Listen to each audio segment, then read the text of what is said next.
This is Jessica Williamson, and you're watching Zap Root.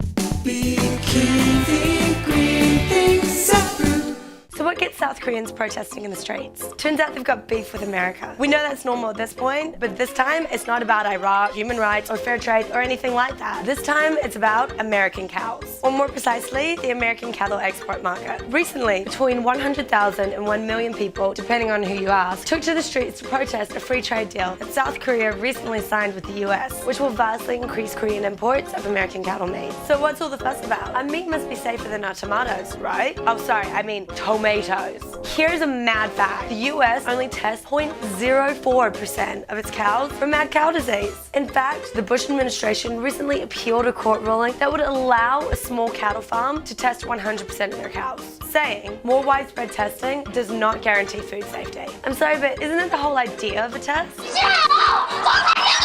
She seems to think so. In a recent report by the Netherlands Environmental Assessment Agency, the #1 carbon dioxide emitter is now China, which emits 24% of the world's greenhouse gas compared to the US's meager 21%. Preparing for an Olympic showdown, the US responded with an aggressive press release. Despite any rumors you may hear to the contrary, the US still and always will be #1. We will beat those Chinese if we have to issue a Hummer to every American man, woman, and child. You just don't know who you're messing with. CO2 is as American as apple pie.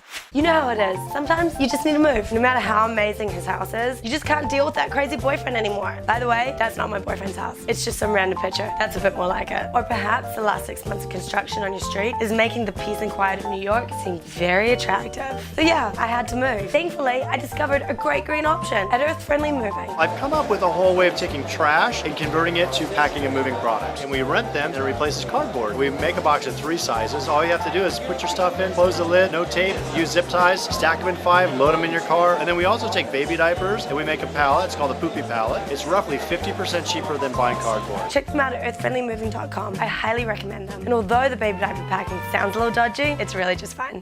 Want some free stuff? Well, buygreen.com is looking to give it to you. Sign up on our community site, add a blog entry. You can use pics and videos, and the best blog entry this week will receive this. Sponsored by buygreen.com. And don't forget, there's a link in our show notes.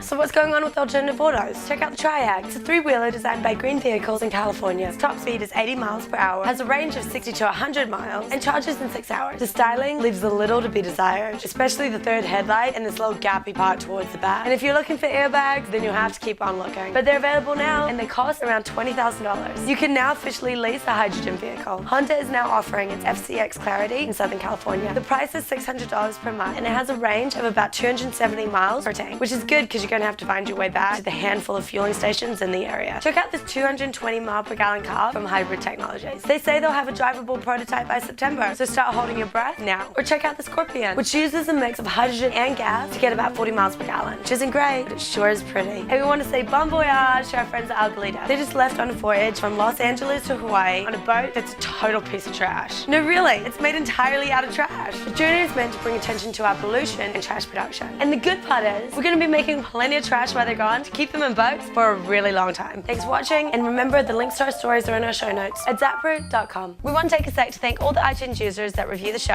It really helps get the show noticed. And for all your hard work, here's a scratch and sniff unicorn. Smells like mama's macaroni.